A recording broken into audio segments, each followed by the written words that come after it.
Assalamualaikum warahmatullahi wabarakatuh. Alhamdulillahi rabbil alamin. Wabihi nasta'inu ala umuri dunya waddin. Wassalatu wassalamu ala sayyidil mursalin Sayyidina Muhammadin wa ala alihi wa sahbihi wa man tabi'a sunnatahu wa jama'atah min yaumina hadha ila yaumin naqbah. Amma ba'd. Sahabat sekalian yang tentunya dirahmati Allah Subhanahu wa taala. Pada episode yang kemarin kita sudah membahas sedikit terkait dengan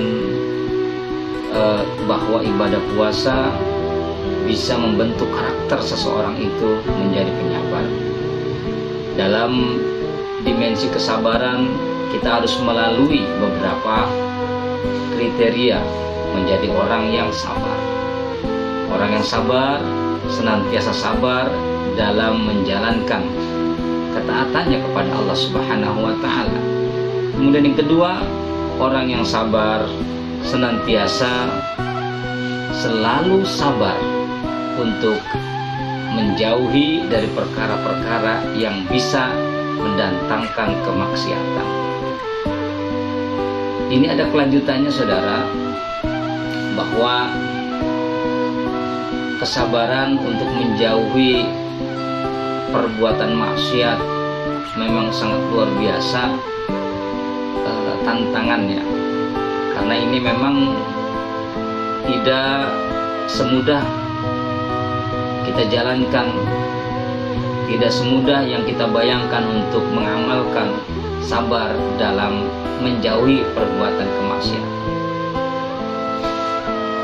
Saudara dan sahabat yang dimuliakan Allah,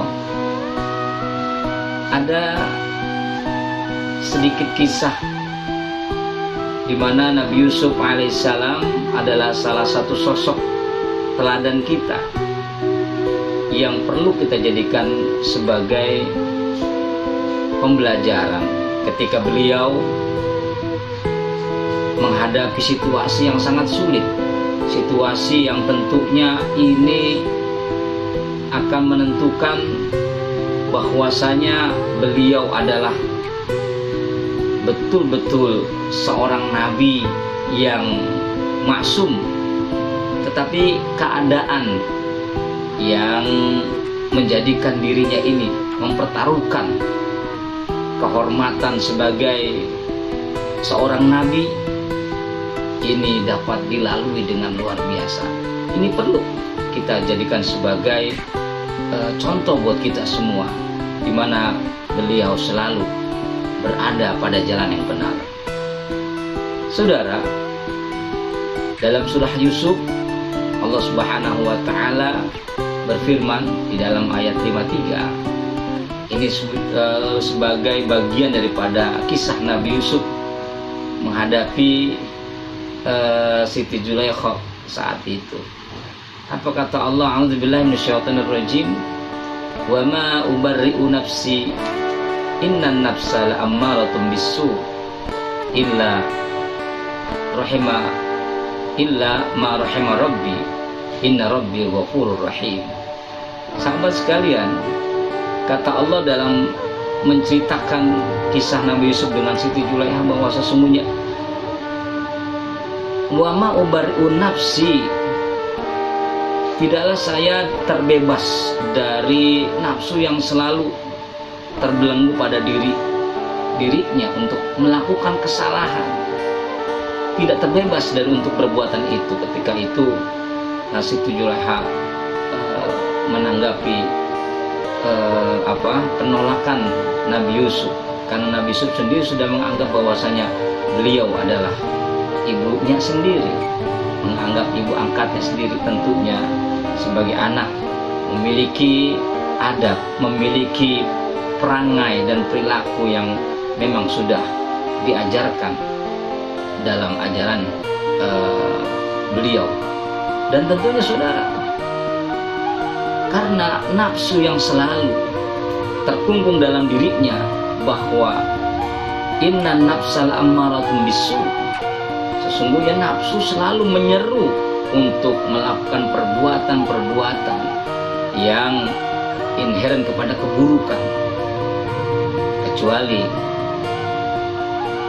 nafsu yang diberikan rahmat oleh Allah Subhanahu wa ta'ala. Karena sesungguhnya Allah Subhanahu wa ta'ala Maha Pengampun lagi Maha Penyayang. Saudara, dari kata ini jangan pernah kita mengkosongkan daripada nafsu kita. Karena siapapun kita, ketika kita mengalami kekosongan dalam diri kita, maka disinilah nafsu akan berperan, bahwa sesungguhnya kemudorotan, potensi berbuat hal-hal yang tidak baik akan selalu berada dalam lingkup dirinya.